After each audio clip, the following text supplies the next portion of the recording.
Motivational Interviewing MI offers a transformative approach for mental health professionals, counselors, and therapists seeking to enhance client engagement and facilitate positive change. This episode complements Therapy Training's comprehensive course on MI, providing you with insights into its core principles and techniques. You'll better understand about the collaborative nature of MI, how to effectively use open-ended questions, reflective listening, and other skills to empower clients in their journey toward change. By understanding these elements, you'll be better equipped to support your clients in achieving their goals. Throughout this episode, we'll summarize key points from the course, share additional insights, and discuss practical tools that can elevate your practice. Together, we'll explore the principles and techniques of MI, the importance of client-centered interactions, and how to effectively assess a client's readiness for change. We'll also tackle common misconceptions about motivational interviewing, and you'll leave with thought-provoking insights that can enhance your therapeutic relationships. So let's get started. First, let's talk about what motivational interviewing actually is. MI is a client-centered, directive method for enhancing intrinsic motivation to change by exploring and resolving ambivalence. In simpler terms, it's about helping clients find their own reasons for change and supporting them in that journey. This approach was developed in the early 1980s by William R. Miller and Stephen Rolnick, and since then, it has gained a strong foothold in the fields of addiction treatment, mental health counseling, and beyond. One of the most significant aspects of MI is its focus on collaboration. Unlike traditional approaches that might emphasize authority or expert knowledge, MI encourages a partnership between the therapist and the client. This collaborative spirit fosters trust and strengthens the therapeutic rapport. Think about it. When clients feel heard and understood, aren't they more likely to engage in the process? Now, let's dive deeper into some of the core principles of MI that you'll encounter in the course. One of them is the concept of expressing empathy.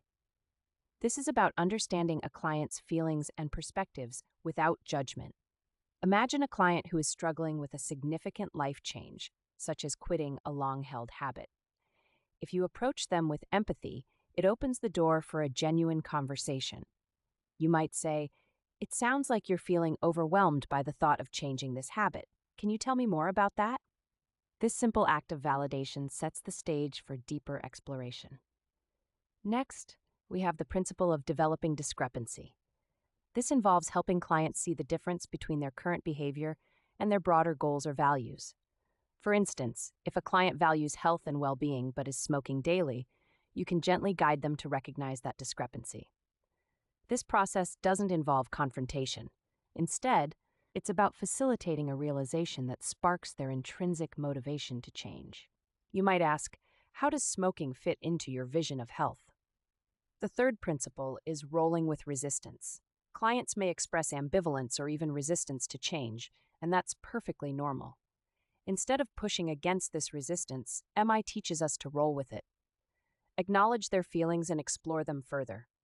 For example, if a client says, "I don't think I can quit drinking," instead of disagreeing, you might respond, "It sounds like you really have some doubts about this change. Can we explore those doubts together?" This opens up the conversation instead of shutting it down.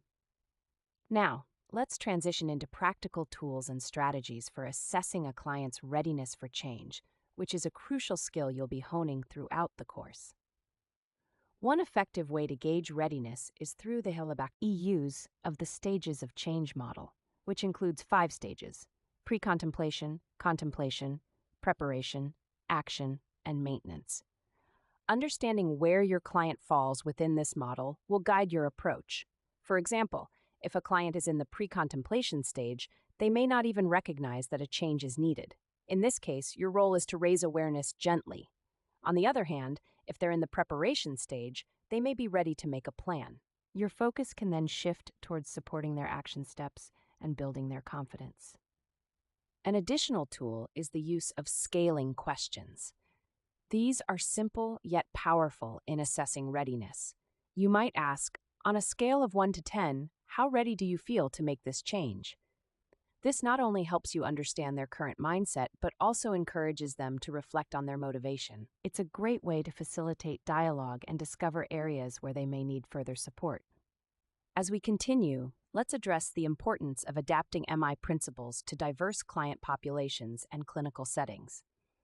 Every client is unique, and their backgrounds, cultures, and experiences shape their perspectives on change.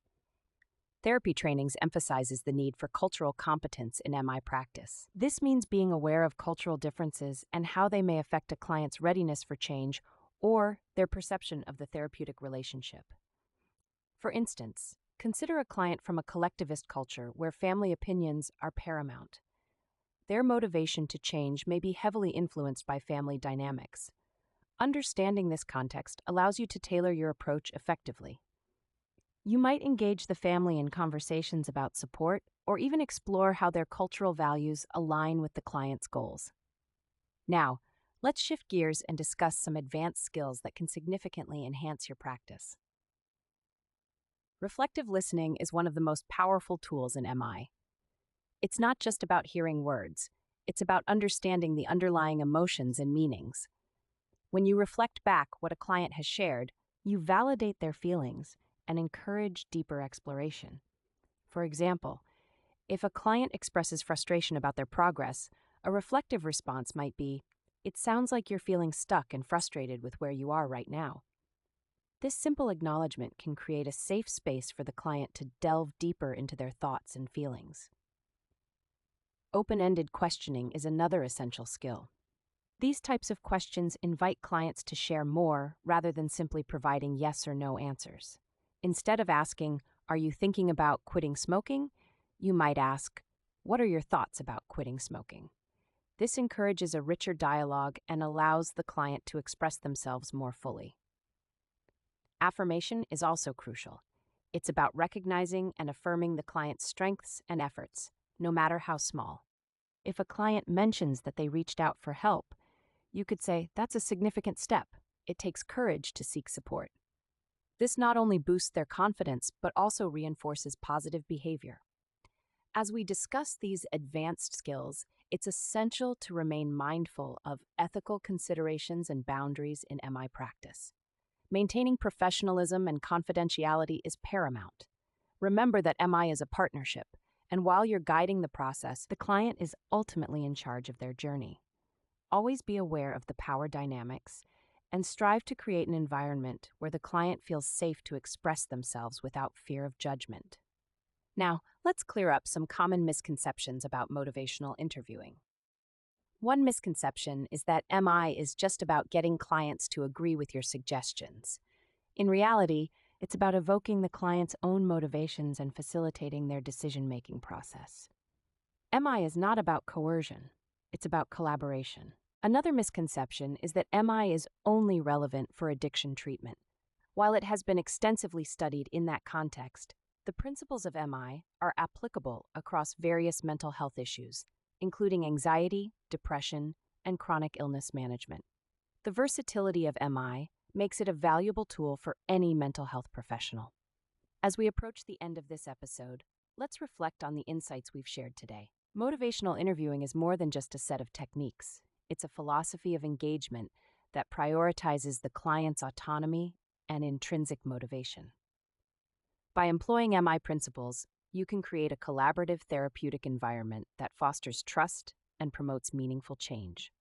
I encourage you to think about how you can incorporate these techniques and insights into your practice. Whether it's through reflective listening, open-ended questioning, or simply expressing empathy, each interaction with your clients is an opportunity for growth and connection. For those of you interested in diving deeper into this topic, I highly recommend checking out the course on motivational interviewing offered by Therapy Trainings at therapytrainings.com. It's a fantastic resource that will equip you with the knowledge and skills needed to enhance your practice and support your clients on their journey to change. Thank you for joining me today as we explored the transformative world of motivational interviewing. Remember, every client has their own unique story, and by meeting them where they are, you can help them navigate their path to positive change. Keep learning, keep growing, and keep inspiring. Until next time.